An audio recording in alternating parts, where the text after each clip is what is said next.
என்னடி பொறிக்கிட்டு இருக்க? கேட்டா இது என்ன தெரியுமா? அவக்காடோ பிஞ்சி. இது எல்லாமே கீழே இருந்து நான் பொறுக்கினேன். இந்த கையில் இருக்கிறது அவக்காடோ ஃப்ரூட்டு.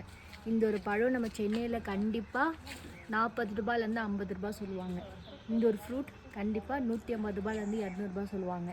ஆனால் இது இங்கே கீழே கிடைக்கிது. இதில் வச்சு ஜூஸ் போட்டாங்கன்னா 80 to 90 ருபீஸ் சொல்லுவாங்க. ஆனால் இங்கே கீழே வந்து கிடக்குது.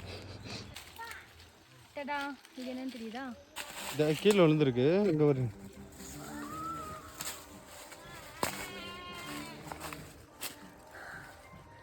இது சொத்தை விழுந்து நாஸ்தியாக போயிடுச்சு.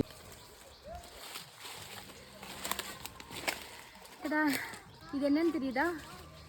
இது வந்து பேஷன் ஃப்ரூட். இது வந்து உடச்சி பிரித்தோன்னா இந்த மாதிரி சீட்ஸாக இருக்கும்.